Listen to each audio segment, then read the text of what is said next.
1. This is a combination of 2 anecdotes for my never-ending week. I'm feeling overwhelmed. I've started over in a new country, at a new property with new guests, a new PMS, and most importantly, new co-workers. I was really close with my old co-workers. Sometimes talking to my new co-workers, especially one in particular, feels like I'm talking to a brick wall. I actually snapped at her yesterday in front of guests. I'm supposed to be better than that. I'm supposed to be better at this, but I'm not. Because I'm starting over. It's so frustrating and overwhelming it makes me want to cry. I was so relieved when I got this job because the job market is so tough in the US right now. I've been at it for almost a month now, and I have yet to actually receive any training or be allowed to do the job I was hired for. They've stuck me entirely on the front desk, with very little supervision of me operating a brand new PMS, because the hotel is so understaffed. I have yet to work a 5-day week, it's been all 7 or 8-day weeks. I miss my life in London. I miss my friends, because I clearly don't have any here. I miss my old hotel most of all. I miss knowing what I'm doing. Anyway, thanks for letting me rant. Now, here's something good that happened this week. We had to walk 4 rooms today. After 2 years in this career, I've been lucky enough to never be present when a guest gets walked. Until today. I had people throwing well-justified fits in front of me all day, and it sucked. Fast forward to around 7 p.m. I've switched places with my manager so that she can talk to the elderly British couple we're walking while I do a normal check-in. The gentleman I checked in offered multiple times to give up his room for these people. Seriously, this man was willing to be walked to another hotel in order for an elderly couple of strangers to stay there for the night. I turned him down on this because of the group contract he was a part of, but isn't that amazing? To add to his kindness, my credit card terminal had just stopped working. He decided to go back to his corporate party and come back later to check in. He was totally nonplussed about the situation. Didn't want anything to make up for not getting his keys until 8:30. While we were chatting, he asked where was a good place to get chocolate chip cookies, so guess what? After he left, I got IRD to send him some damn fine chocolate chip cookies. And there you have it, folks. Proof that there are still good people in this world, and occasionally, they stay at your hotel. 2. This happened a few years back, so the details are fuzzy. At the time, I worked as a concierge in a hotel that had my desk directly opposite the front desk. It was a small lobby too, as in if we thought we could get away with it, we'd have conversations at about normal talking levels small. We were all very used to guests mistaking me for the front desk and vice versa, despite the front desk having 2 or 3 people at a time, and the concierge was always just me, myself, and I, and the very clear and in-your-face signage. Only during check-in and out did the front desk get so obscure that you couldn't see it. But it shouldn't take a genius to see my sign and figure out that the other was the front desk, especially with the giant line. Anyways, one particular guest couldn't seem to grasp who was who even on the second day. My friend at the front desk said that the day before, he couldn't understand why she couldn't both check him in and tell him the availability for the on-site restaurant for dinner without calling someone about it. I swear on his second day, and my first with the privilege of helping him, I saw him every other hour or so, and almost every time whatever desk he was at would send him across the way.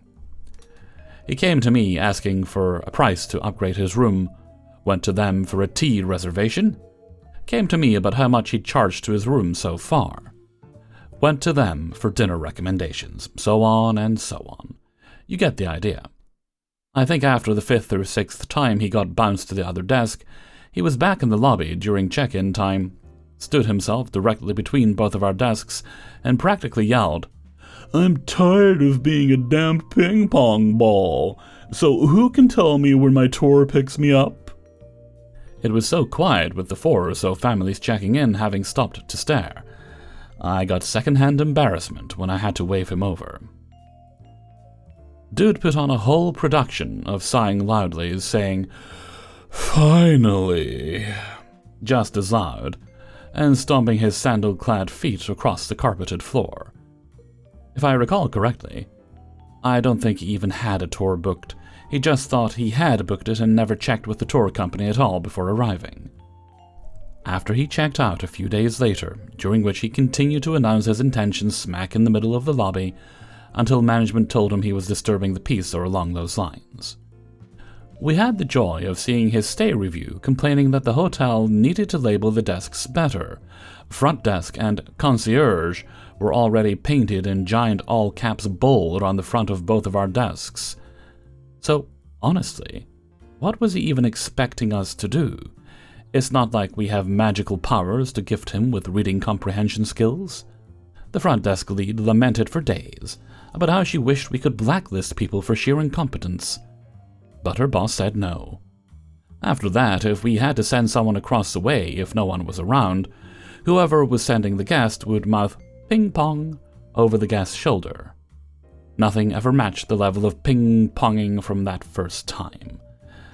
But it was still fun regardless. 3. So this is just sort of a rant, and it's more a funny and stupid story. It's also a small bit of revenge that I got against someone. So this guy's girlfriend calls down from the room and asks about a late checkout. I tell her that we can do noon for free or 1 p.m. for $25, and that anything after that would be half a day's rate.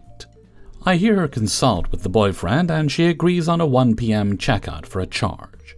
I let her know that I will make a note on the reservation for her, but that the keys at our property automatically deactivate at noon, so if they need to get back into the room before they check out, they will need to come reactivate the key. She says okay, and hangs up. I charge the card for a late checkout fee and move on with my life. A short while later, a man comes down with a dog on a leash to get coffee at our breakfast area. He gets several coffees, and the girl hands them to him in a holder and he leaves. He comes back minutes later and slams his key on the desk and yells, "Why isn't my key working?" I have no clue at this point that he is the late checkout room, so I assume that he just accidentally deactivated his key with his phone, which can happen sometimes. So I say, "What's the room number so I can reactivate that for you?" He immediately starts talking over me like, "This is ridiculous. I paid good money to stay here and I had to pay for my dog and I paid money for a late checkout and you can't even do your jobs correctly. How am I supposed to use the elevator without a working key?" At my property there have been shootings nearby, so we have to use keys for the elevator. Your room key only gets you to your floor, and without an active key, the elevator will not work more. So I ask again, "Yes, sir, I apologize. What's the room number?" He gives me the room and goes, "Go faster. I have all this coffee and my dog. How long does it take to make a key?" I'm still trying to be nice, so I explain that our keys automatically deactivate at noon, and apologize for the inconvenience.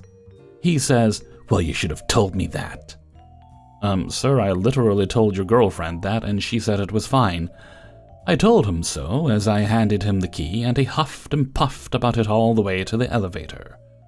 As I was closing out of the reservation, I noticed that he did not have a pet fee on his reservation, so he wanted to boast about how much money he paid for his room and for his dog to stay in the room.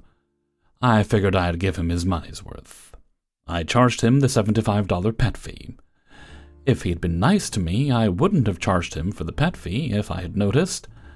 But since he wanted to be a dick, I guess he screwed around and found out. 4.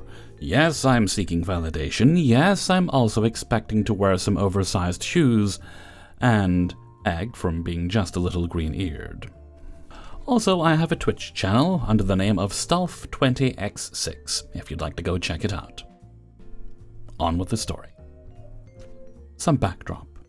I am working at a 50-room property owned and operated locally as a budget option by an umbrella company that owns and operates several other hotels, bars, and restaurants.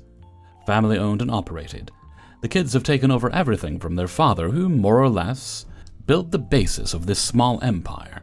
The kids obviously worked for their dad leading up to this, and regardless of what's said, were probably granted a lot more than just some guy working at a front desk would have gotten. It's my first hotel job, and I'm a rock star at it. I'm one of 2 staff that consistently saves our reports, as well as making sure I collect all important parts of documentation.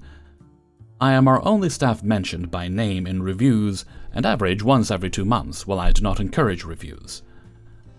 When I am not mentioned by name, you can still clearly see how it's me on my shifts, and they compliment our staff, as I am also the only man, and the reviews say, "Gentleman." I am the only true local on staff that can readily give out personal recommendations and insights to the area. I have a background in broadcasting, and know how to present our hotel information head and shoulders above anyone else. I've done a little bit of everything front desk at this point, and can confidently work any shift, including audit on a tour bus night, where I sometimes would serve upwards of 80 people by myself, over the course of an hour. I am consistently asked if I'm the manager. People have tried to poach me. Will have been here for almost 2 years. My manager left us a bit ago for a better fit for himself. He was also kind of not great at his job, lots of things that weren't getting done, staff that never saw him. He'd schedule himself as a salaried employee and then only show up for 4 hours in the day. Wouldn't step in and help staff that really needed it, unless he was required to by the owners. He was, however, a humanitarian. Easy to work with in that regard for what it's worth. Easily understood family emergencies and encouraged people to take personal time. Was clearly going to get fired if he didn't leave on his own. The owner, in a very unprofessional way, openly talked crap about our manager to pretty much every staff member, and only stopped after he was gone. Our owner has occasionally treated one mistake as stealing thousands of dollars since then. And what he is referring to is most definitely not that. The owner has had to step in as manager. I was already proactively seeking to improve my situation, not in a strictly opportunistic way, but as my manager is really the only person here who knows my work outside of a review, I had better get a move on. So here's the bite-sized bits in a rough chronological order of things that have happened this summer. Bits and pieces at the end are not. Hopefully, it constitutes enough for a tale. Doesn't think of me as a team player. Why? I was working some audit relief shifts as a part of my regular schedule, and they wanted me to go full-time on evenings strictly. I wanted the audit shifts because it was hours I preferred, and it didn't conflict with things I had outside of work. I explained this to my manager, when he had asked me. They hold a promotion over my head for this, in which I then agreed to go full-time evening, as it was somewhere I clearly shined. I have lost hours doing this where before I was guaranteed 40 by virtue of being the audit relief. Bringing back our paper bucket. I don't have a particular opinion on that. I just know after calling the support line for our PMS, they make the e-reg system prominent as something that saves you on paper. Months later, and there's mysteriously no paper bucket still. Pretty sure the owner is just stuck with what he knows from 20 years ago. Not nuking our music library, but replacing it with a 2.5-hour playlist that he sincerely expected staff to play on repeat throughout their 8-hour shifts. He nuked it because it was lawless and some staff were playing inappropriate songs in the lobby, which is fair. I tried over the course of a week to bring attention to how ridiculous a mandatory 2-hour playlist is. Make some suggestions for stuff reflective to our region, which the playlist they lazily searched up, added, and didn't have control of didn't have. And then the next day just made a huge playlist based off of those suggestions. This playlist was ignored all the way until he had to cover a shift, which he then approved of after other staff were already using my playlist. It sits at several thousand unique songs and 500 hours of playtime, and the initial incarnation took me 10 minutes of dragging and dropping albums on Spotify. We have since had guests literally dancing in the lobby. Hiring a new guy unceremoniously, but firing the kid 2 weeks later when he didn't meet some kind of undisclosed expectation. He put me on to training him as a part of the process of screening me for that promotion mentioned earlier, and he was coming along exactly the way I would expect out of a new guy. A little bit better, even. He just wasn't very confident, very anxious about most of the things he did, and so he needed a lot of encouragement. Something I didn't see to be too big of an issue, with a more nurturing approach, and again, it's what I would personally expect out of a new hire. Owner called me up to discuss firing him, and he was just looking to justify what he already decided. Never once indicated he was hiring anyone until they were pretty much staff, and I was supposed to become manager. No operation translation sheets, no translations at all. Our PMS is one of those network ones, and even then a lot of them have a lot of nice features out of the box. Particularly with the eReg, we can set up our preferred language to change the language of our registration, which is a godsend when we have a guest with no English whatsoever. We had an operations translation sheet with our basic policies and amenities listed, but was nuked with no notice or note. The eReg begins glitching out and defaults to the last language selected that's not English. Instead of taking time to try to get through to PMS support, he throws up his hands, says not to change that setting anymore, and offers no alternative. Claimed it's uncommon for hotels to have such things. At this point, my BS radar is going off, as someone who has traveled a bit and can clearly recall a few places having things like that handy, where they expected many languages from the customers, as well as our PMS having such a thing as a feature. We are located next to a pretty big international attraction. Such claims become a theme with him. That is also foregoing being one of his top performers, and outright ignoring me when I had mentioned it was something I got a lot of use out of when we had it. Taking months to enact a real game plan of any kind, he just comes in for a few hours, ADDs whatever he thinks is important, and then disappears. He's less present than our previous manager, somewhat expected. He's a very busy man, but over the course of months there still has been no effort to really make contact with staff outside of the morning. This is translated to evening and audit staff being frustrated and feeling unheard, just like they were before.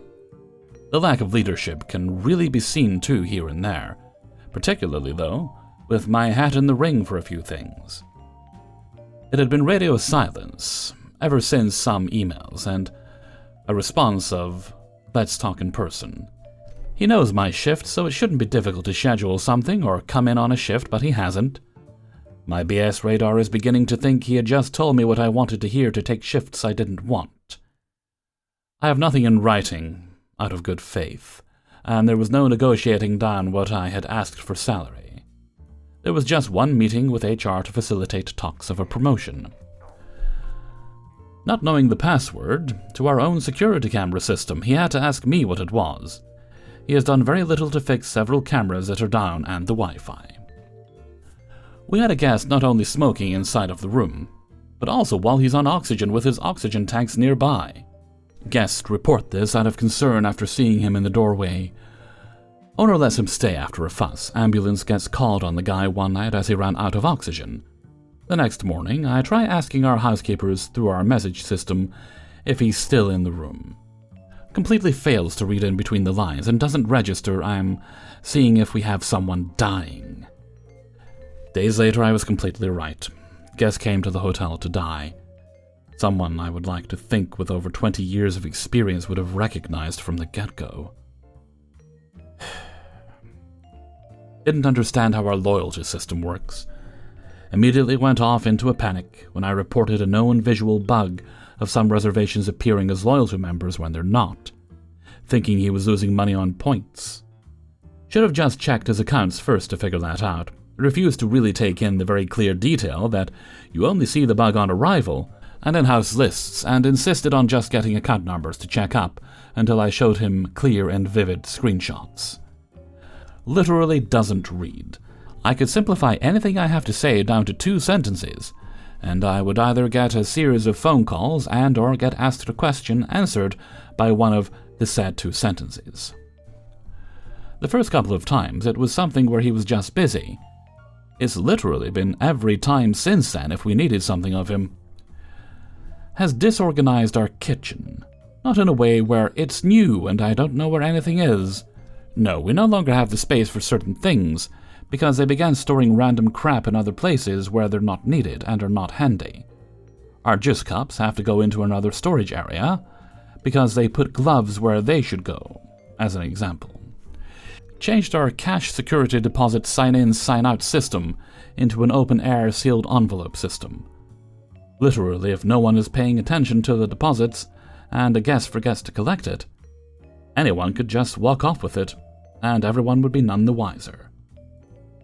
Throughout these changes, not once has he really asked for any feedback.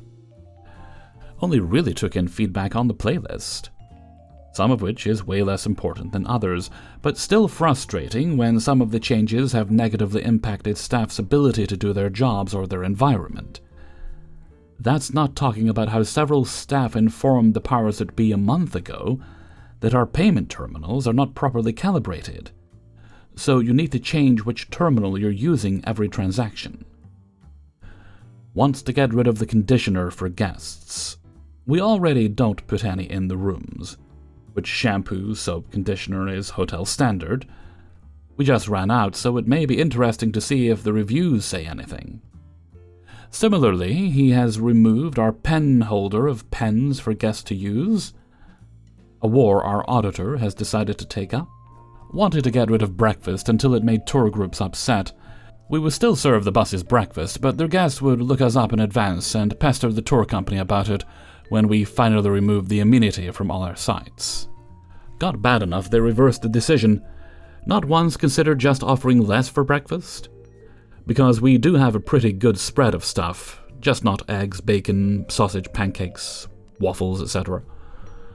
Yes, the tour groups abuse our Continental as a catering rather openly, and all of the upper management expects a single staff member can do it without issues. I come from a frame of reference of having filled in one of the busiest kitchens in the country, and I think one staff per 50 is a comfortable limit.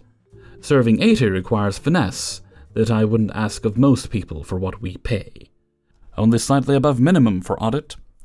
Wants payment posted in all folios by 6 p.m. and after. Not authorized cards paid. He freaks out about unsold or lost rooms. Either he's wanting money for something really bad or is more green than he'd tell anyone. He has been known to want to upcharge our rates on our last few rooms like he enjoys skiing in the summer, and it has cost us sales sometimes. Charges a pet fee for hypoallergenic detergent. Does not buy detergent. Simply our surcharge has no explanation. Pretty sure it's just more money they can charge like they do in Vegas. Finally, the coup de grace. After we had someone quit and fired the new guy, I'm left as the only reliable employee they can schedule around. I get asked if I would work a double for some overtime before we get the schedule. Sure. I'm taking a week off for a personal tradition. I wasn't told that for this double shift I would also be scheduled until 11 p.m. the previous night, to then come in at 7 a.m. for the double. I have human being things to do when I get home at night, and so these turnaround shifts I might get only 2 or 3 hours sleep. This turnaround is the 3rd week in a row I've had a turnaround on the same day. This double is also halfway through the 8 days straight of shifts. I come into my double ready to rock out. I've got soda, I've got pizza, I'm ready to hammer out this day. Owner comes in on the morning half at maybe about noon. Does recognize how hectic my schedule has been. That I'll be there all day. Offers to buy me food.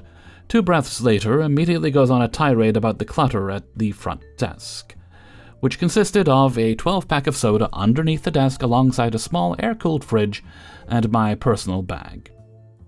He has previously seen keyboard and mouse wires as clutter, and so we now unnecessarily have wireless, non-rechargeable peripherals. My things are out of sight of guests and is just handed to my workstation. Didn't want to beat around the bush, though they had mentioned it 3 weeks ago, and said what I did was okay. What is visible is a plate of pizza, my main meal for a 16-hour shift. I understand you can say it's unprofessional to eat at the front desk. I understand some hotels treat this as standard, while others it depends. Over the course of my 2 or so years working at this property, I had openly ate at the front desk. Other employees do so. I sort of need to be there at a constant We even have a chair at the desk and stand when interacting with guests instead of keeping it in the office. Though it sounds like that may change in the near future. I would also remind listeners I am here on a ridiculous schedule, and this is being discussed at a time I do not expect to have any guests. Instructions were to take it to the office, where I could see and hear people, but the cameras are off. This was insisted even after sharing how little I end up touching my food anyways, often selecting what I do knowing it can sit at the desk for hours. Asked me if I had ever seen a front desk agent eating at check-in. Yes. Proceeds to puff his chest again. Claims out of the hundreds he's stayed at, they haven't. Of his 400 employees that somehow don't qualify us for 40 hours of sick time, none of them do so. Badmouths a nearby ma and pa place for doing so, despite him technically being ma and pa too. He probably doesn't realize how well-traveled I actually am, or how much the employee claim is not something to brag about. I know better than to actually argue where before I answered this question genuinely. Later, go on to show him the visual bug mentioned earlier, because somehow I don't know as much about hotels as he does, but know way more about our PMS that he plans to use at several other of his properties, let alone passwords to key systems they rely on.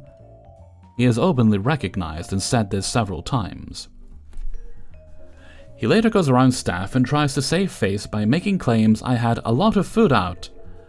I have made effort to connect to our staff, and they know I wasn't happy. Nope. I just had a slice of pizza and a crust, and everyone has seen me with what I usually have. Had nothing nice to say about the incident in private, if the auditor is to be believed. Never mentions the instructions I had to only eat in the office, continues to let everyone else not do so, and has since not said anything else to me directly. I also found out just how screwed over everyone else is while the owner tries very desperately to not lose people. Yet turns around and tells our auditor they couldn't care less if everyone left. The only person getting a raise is getting stuck with responsibilities they didn't agree to. Auditor believes the owner, even after telling them they've said the same crap to everyone. Probably doesn't think the owner holds them in poor opinion too. I've gone from expecting a promotion to leaving, not necessarily because the owner wanted to assert a new standard that they are within their right to do, but just the outright unprofessionalism I've witnessed these last couple of months. All because, if I had to guess, the guy never had anyone other than his family tell him no, and he didn't know how to handle it well. Shame too, I'm literally the one person on staff that resolved several issues that you just have to know about. Like one problematic third party and their subs using a single VC for reservations, with several rooms, and our surcharge screws with that terribly, even amongst our upper management. Our auditor, who may inherit this planet, does not have the IT to comfortably problem-solve our most common issues. Literally everyone else is leaving. And the new hire, that may very well be meant to replace me, just left a work environment exactly like this one. I've only really spoken up about 3 serious issues leading up to the pizza incident. I already got an interview within a week of the pizza incident. I expect to get the offer. Even if not, I'm embracing the new chapter, if not for any other reason than our front desk doesn't challenge me anymore. I've done it all and can comfortably and mostly competently handle anything thrown at me. I have little doubt I'll be able to get a job in the near future, and even then, my roommate owes me for bailing him out for months while he looked for work. I'm fairly positive from all this high school nonsense that the owner just plans to start over with staff, which is silly because of how much our staff has generated enough reviews to almost be the top budget-style hotel in town. Which is fine. It's upsetting to be getting screwed over from breaking my ceiling for the 3rd or 4th time. But I can't say I regret entertaining this property for 2 or so months, even if I was too naive in giving the owner a clean slate myself as soon as we started to talk. I should have expected this type of behavior when he tried to cause dissent amongst our staff, for our manager. Some updates before we go. The bit about filling in on kitchens. I frequently filled in for a fry cook at a small CFA kitchen that at the time was top 10 busiest CFAs in the entire US. I am not blowing it out my butt when I say 50 at most can be comfortably done by one person, within what's sometimes even less than an hour, and that can be a stretch for some people too. Found out from the comments on the original post on Reddit that they're both liable to pay a hefty fine for playing music without a license, but are violating Spotify's terms and conditions. I very swiftly made my playlist private and removed all ties of anything to me for obvious reasons. Learned something about music and the workplace with that. Coincidentally, my affinity for Dead Molesque playlists was proper. Just today, there was a slight 180 about translations. I say slight. They sincerely suggested we try to turn around the workstation computer monitor to utilize Google Translate. That's not an easy thing to do.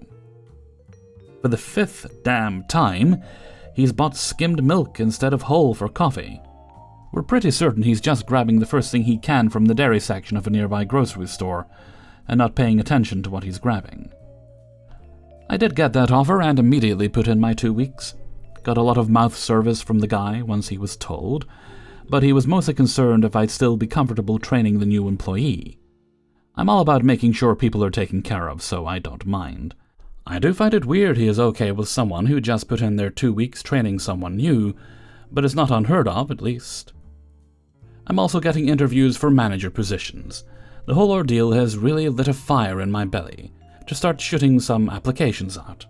Plus some prior experience, now being aged enough that I can embellish it for things that aren't that far from the truth neither. 5. So, I'm a 23-year-old woman. Just received a week-long no-pay suspension from a job I've worked at for 2 years. I work at a hotel that doesn't really play by the same rules as a normal job. If you're late, you don't get fired. Even if you work 40 hours, you aren't written down as a full-time employee because they would have to give out benefits, which they don't. I have worked there for 2 years since I was 21. I've only missed 1 day of work, and I've never been super late without letting anyone know about it. And that happens very rarely, so probably 4 times in the past.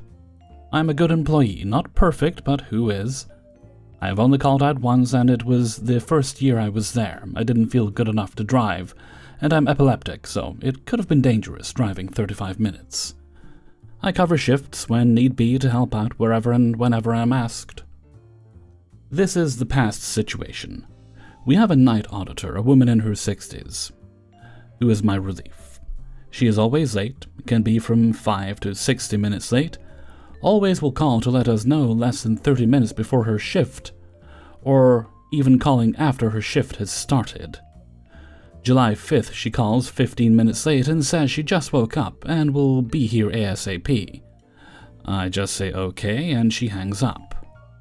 She gets to work at 11:55 p.m., and my coworker and I leave without saying a word to her. We were angry, tired, and I was hungry. The next night, I'm over the situation, but night auditor was not. She comes in and does not say a word to me. I give her the rundown of the shift and she just nods. I say I'll see her in 2 days. She had the next 2 days off. 2 days go by, night auditor comes in and does not say anything to me. So I don't say anything to her. If she needed to know anything, it was written down. The clock turned 11 and my shift ended. I clocked out and left without saying a word. Was it petty? Yes, but she had 2 days to get over a situation she started that I originally had gotten over. Night auditor escalated this situation even more. After I leave, I have my 2 days off, and the second day, I get a bunch of messages from my other coworkers saying that something happened with her, and it involves me and another coworker. I don't know all the full details of one part of this, but what I do know is what has made it even worse was her writing this. Other coworker in OP, thanks for being such spectacular bitches. See you in hell. My mouth dropped when I was told this. In my eyes, I see this as a threat and harassment, therefore I feel uncomfortable being in the same room as her. I come in for my shift the next day and everything goes by smoothly, nothing crazy to note, other than our time clock wasn't working, so we had to write our times down. When I saw Night Auditor walk up to the door, I write my time down, and once she had walked into the lobby, which she immediately walked into another room right off the lobby, where she'd still be able to hear if the door was opened or if someone called. I walked out to my car and left. My hands were shaking when her car pulled into our parking lot. I was genuinely scared of what was going to happen. Now today is when it actually hit the fan. I came into work, clock in, set my stuff down, and the boss calls me over into her office and tells me to close the door, thinking, okay, I can finally tell my side of all this. Nope. She said I was getting suspended for a week without pay starting today. This is word for word what the suspension reason says. Guest complaint about OP speaking negatively about another employee to guests and other co-workers. On 7/12, OP clocked out and left property before ensuring relief was up to date on evening operation. Summary: OP needs to be more respectful of co-workers and properly complete all of job duties. I had my co-worker look into the review and had the boss send the picture to me. The review does not mention me by name. The review was posted last month and the guest stayed 2 months ago. Someone had responded to it last month, so if this suspension was truly about the review, then why wasn't it addressed last month? It's obvious that the suspension is about the situation with Night Auditor, so I asked the boss what was being done about her. She told me she couldn't discuss it with me. Okay, but she called me a bitch, and that I was going to hell? When our schedule was reposted, she was still on it. As far as I know, the only reprimand she received was being yelled at. I've decided that I'm going to quit once I find another job. I've already applied to something closer to me that has better pay. My mom and other co-worker agree that this is ridiculous, and I'm the one getting in trouble when she escalated this problem. I doubt that they will fire her, and if she was going to be suspended, I would have thought they would have at least done it before they did it to me. Do not get me wrong, I do understand the thing about the review, and I believe that I should have been talked to about it. It's just that the review was from last month. I've also never been in this kind of trouble where I've been suspended. I think they should have at least given me a warning before doing something to this degree, and taking the route that they did. I don't think I can stay at a job where the punishment is being gravely misplaced. I just truly can't believe this is happening to me. Edit. To add to this and not repeat myself, we do not have an HR department. Management is aware of the situation with the note she posted, and when the manager was asked to say something to her, the manager just said evening shift should call her an hour before to wake her up and make sure she was on her way. I had also mentioned a lot, mostly in rants, to Night Auditor that if people have a problem with me, they need to come to me directly so we can figure it out, instead of going to management. For example, if she had come to me and said, "OP, it really upset me when you and co-worker left without saying anything," then I would have told her that we were upset and tired, and that I was starving. This could have been fixed if she had said something to me first. Tiny update. So I decided to use this week to go back to my home state. I started talking to my mom about all of this and had told her about the post. She said that she was highly considering doing something to the extent of what others had commented. She is just going to discuss it with her co-workers and maybe her HR to see what they say. I don't think I will give the letter I typed out. I think it was just out of anger, but I think if we do take this situation further, it will be good to have a list of the events that happened. I haven't talked to management since this event went down other than to get the review and the suspension paper from them. My mom brought up the idea of me driving back down to my home state during the weekends or something similar and get a job down there. So once I graduate and move back, I'll have some kind of stability already set in place. This is to be decided, but I'm hesitant about it. It's a good idea, but this job pays my tuition, groceries, gas, and bills, medicine, and other things. So I'm worried if I have a 2-3 day job in another state, it would be a 2-hour drive, that I won't be able to make those payments or save for first and last month for an apartment once I graduate. My family is fairly well off, so my parents helping me with these things isn't a huge issue.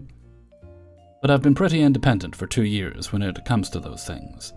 It feels like if I do that and have my parents help me, that I'd be going in the other direction.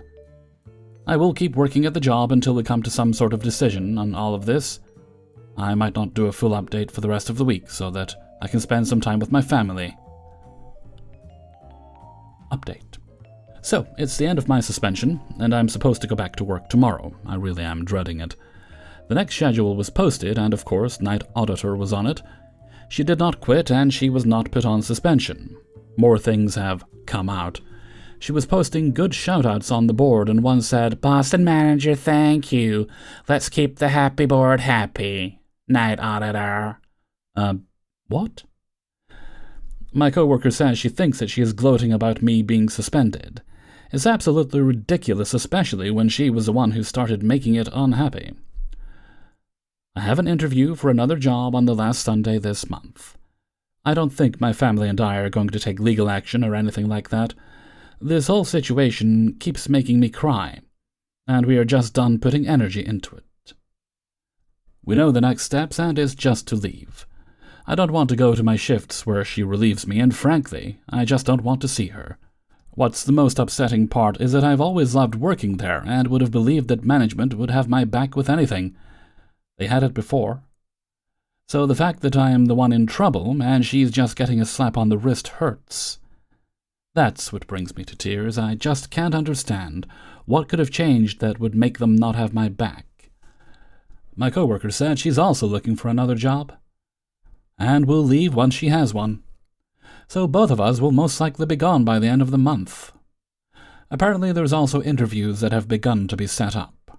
I'm not sure for what position, but I don't really care anymore. I would have considered staying if they had asked me what it would take for me to stay, fire night auditor, and match whatever pay the potential new job is going to pay, but at this point, I could care less. They've done nothing to show that they deserve to have me work there anymore. Anyways, I'm just upset about this and considering not even going to my next 2 shifts where I'd have to see her. Final update. Everyone in the comments who's been following along is going to kill me, so I found out that they had wanted to suspend me for a while for some petty nonsense. Okay, whatever. Friday, July 19th, I was running late because I was driving up in traffic. When I'm almost to work, I get a text from the boss, asking if I'm going to quit. What? I just said that I was running late. Everything after that was fine. Coworker did quit, and I'll miss her. However, I interviewed at another place and saw how crappy it was, and I don't think I'll take it if they offer it to me. I also heard that my current job was expecting me to quit. Little fact about me, I'm stubborn. So to prove them wrong and not have to deal with changing everything, I'm just going to stay employed here. It was BS that they suspended me and everything. I just don't think I can let them win this way. So, the only way they're getting rid of me is if I'm fired. Sorry that this isn't the update or final result y'all wanted, but as of right now, I'm content-ish. Hey everybody, Hellfreezer here, and thank you very much for listening to Coahw, episode 151. And thank you very much to everybody who allowed me to use their stories in this video. Before you go, please hit the like button and share the video with friends and family. If you'd like early access to the video, support me on my Patreon page, which is linked in the description. You'll also find a link there to the Hellfreezer Discord server, as well as the Hellfreezer merchandise store, which is on Teespring. Okay, I don't think we have any other business today, so let's move right along to Hellfreezer's question of the day. And today's question is, what is your current fixation? I say this assuming that I'm not the only person that does that, 'cause I'm fairly sure I'm not. Right now, for me, as something I find quite comforting, I'm actually watching the show Ghosts, specifically the US version, although I very much enjoyed the original BBC version of it. There's something just uniquely charming about the US version.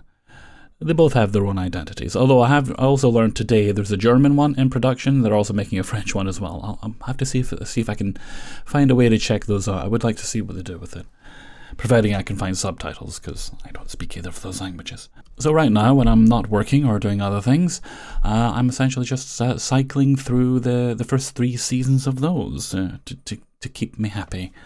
Why don't you let me know what you think in a comment below? And before I go, let's have the answer of the day from a previous video. And today's answer comes from Coahw, episode 150. And this one is, do you like chocolate or rainbow sprinkles? And this one comes from Jenna Gets Creative. Chocolate sprinkles on primarily chocolate items, otherwise rainbow all the way. That said, sprinkles on desserts usually require some sort of frosting, which I normally find too sweet and scrape off, thus sacrificing the sprinkles anyway. Aw, darn. How else could we... I mean, I suppose you could coat the item in chocolate and stick them that way. Or maybe like a kind of a thin glaze icing would be acceptable. Anyway, thank you very much for your answer, Jenna. And with that, I'm going to head off for now. So until next time, thank you very much for listening, and take very good care of yourself.